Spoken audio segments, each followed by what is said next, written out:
Je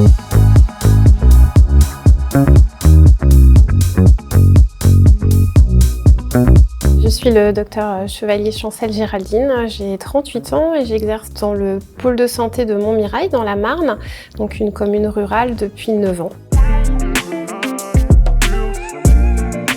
Le projet de télémédecine, initialement, moi je m'étais bien vue acquérir des objets connectés dans le but de faciliter les visites à domicile de mes patients parce que ma patientèle se développe au gré des départs en retraite aussi de mes confrères ou des départs tout court.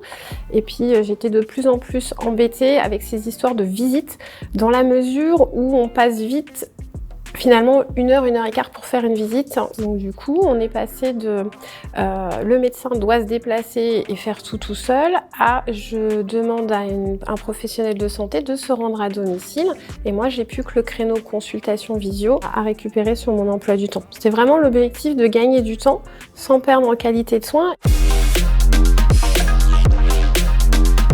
Alors les patients, finalement, ils n'en sont pas informés, mais du coup, quand ils en ont besoin, ils voient comment ça se passe.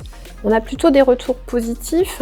Les patients, une fois qu'ils ont compris comment on fonctionnait et que j'étais vraiment derrière cette consultation, qu'ils étaient accompagnés à domicile par l'infirmière et qu'à l'autre bout de l'écran, même s'ils ne sont pas très familiarisés, finalement ça passe tout seul. J'étais au bout.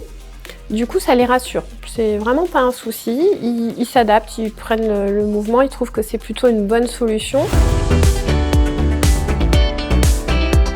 On a toujours des moments qui sont des images chocs. Moi, je pense toujours à ce patient. C'était ma première télévisite. Alors, les patients étaient prévenus que ça se met en route. Donc, comme tout ce qui est nouveau, on cafouille un petit peu sur le démarrage, l'utilisation du matériel. C'est un petit peu long. Une fois que tout était en place, je vois le mari de ma patiente qui, pour le coup, est une patiente qui n'est pas âgée, mais qui a des lourds problèmes de santé. Et son mari qui passe derrière la caméra. Puis une fois qu'il m'a vu, qui fait le clown derrière. Mais en fait, c'est très vivant et on se dit, même s'il y a un écran, on a des gens quand même qui sont capables d'avoir une interaction qui est même rigolote, qui s'en amusent. Enfin, il y a des choses, en fait, on ne peut pas l'expliquer, mais c'est à voir et ça peut être très drôle.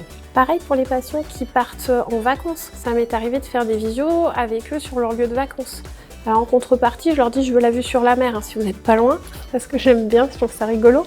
On a une petite plus-value rigolote à la télémédecine, mais on peut se permettre. Se dire on vous dépanne, on n'est pas loin, vous n'avez peut-être pas de médecin sur place, ils ont la même problématique quand ils sont en vacances, personne ne veut les recevoir parce que tout est saturé, ou on évite un passage aux urgences.